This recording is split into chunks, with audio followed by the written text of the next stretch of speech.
A partial shutdown of the federal government began Saturday at midnight, after the Senate failed to pass a short-term funding bill. Negotiations over legislation to keep the government running are expected to continue into the weekend. Bookmark this link for the latest developments. McConnell tries to break Senate stalemate. 1:23 p.m. On the Senate side, Senate Majority Leader Mitch McConnell, RK, is also calling for a 3-week stopgap bill and for bipartisan negotiations to resume. Let's resume the bipartisan discussion on funding, our troops, DACA, on government spending and all of the other priorities that all of us can work together to resolve, he said, speaking on the Senate floor and referring to the Deferred Action for Childhood Arrivals, DACA, program. But Senate Minority Leader Charles Schumer, DN.Y, earlier objected to the 3-week idea and called for a summit meeting with President Trump.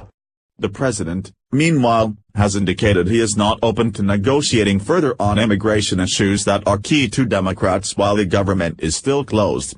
House lawmakers vetoed DDS over a stopgap solution. 12:55 p.m. House Republicans on Saturday appeared ready to rally around backing a 3-week stopgap to end the government shutdown and keep the government open.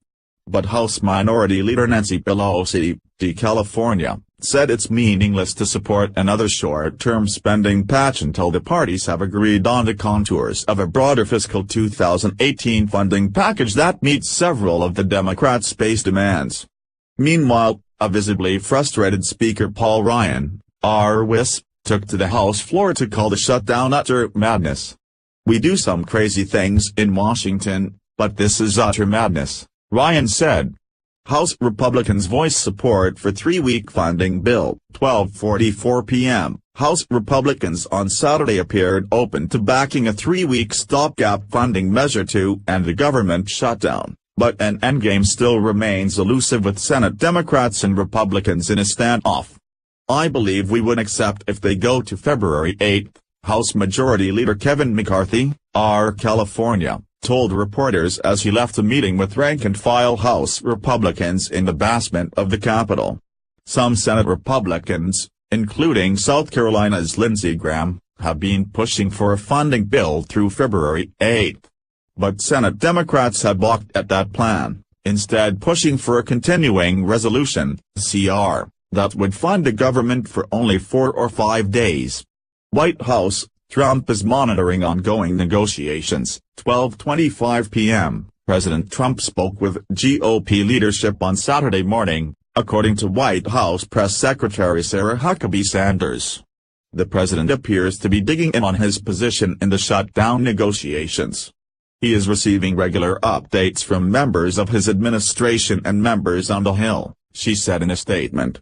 He has spoken with Senate Majority Leader Mitch McConnell, RK, a couple of times this morning and just spoke with Speaker Paul Ryan, RWIS, within the last hour. "We are committed to making sure the American people, especially our great military and the most vulnerable children, are taken care of. The president will not negotiate on immigration reform until Democrats stop playing games and reopen the government." Trump speaks to McConnell. White House reaches out to Congress. 11:38 a.m. President Trump spoke with Senate Majority Leader Mitch McConnell, RK, on Saturday to discuss measures to end the government shutdown. White House spokesman Hogan Gidley told reporters the two leaders spoke in the morning, but did not provide other details about the call. Chief of Staff John Kelly is reaching out to members of Congress by phone from the White House, and Legislative Director Mark Short and Office of Management and Budget Director Mick Mulvaney traveled to Capitol Hill to meet with congressional leaders. Jordan Fabian House votes scheduled. 11:15 a.m. The House is planning to conduct procedural votes Saturday afternoon, but no action on legislation to reopen the government is expected yet. The House will vote on a quorum call at noon.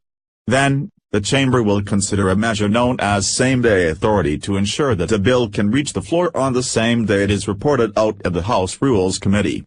The House normally has to wait a day before starting to consider a bill prepared by the Rules Committee. Democrat, pessimistic about chances of ending shutdown soon. 11:11 a.m., Representative Jerry Connolly, DV, leaving a meeting of House Democrats, said he is feeling pessimistic about reopening the government in any kind of expeditious way. He said Democrats were encouraged on Friday that Senate Majority Leader Mitch McConnell, RK, seemed open to doing immigration as part of a spending bill. But then Speaker Paul Ryan, RWIS, called McConnell, Connolly claimed, and rejected that idea.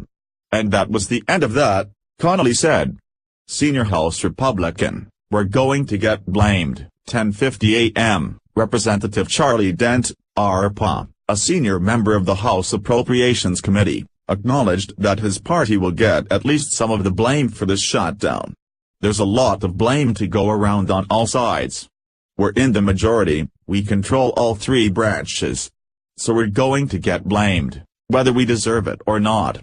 Just the way it is," Dent told reporters as he walked to the House GOP conference meeting. Dent announced last year that he would retire.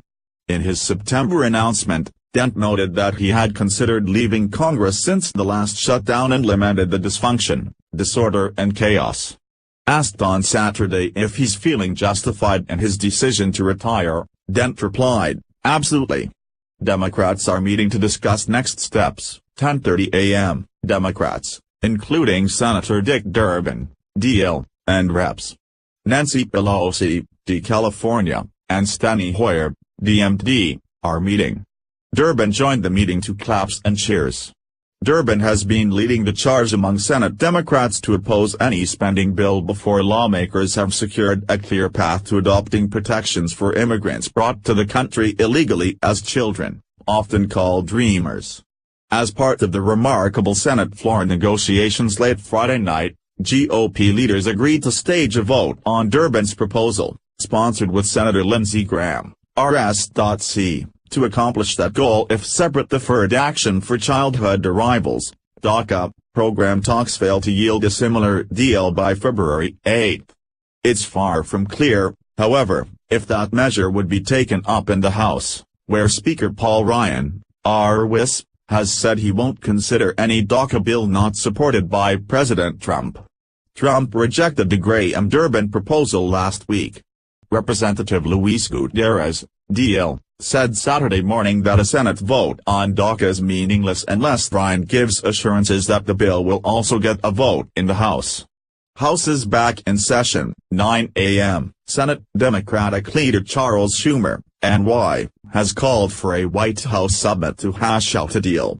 Senate Majority Leader Mitch McConnell, RK, did not respond directly to Schumer's call for a summit meeting, but said the Senate will reconvene at noon and that votes would likely be later in the day. House lawmakers were told that they should expect to reconvene at 9 a.m. on Saturday. Trump blames Democrats for shutdown. 6:17 a.m., President Trump, in a series of early morning tweets, blamed Democrats for failing to make a deal in order to keep the government open.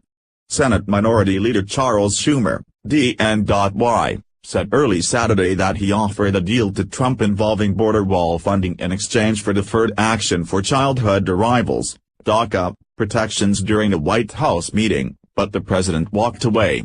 Alexander Bolton, Melanie Zanona, Christina Marcos and Scott Wong contributed.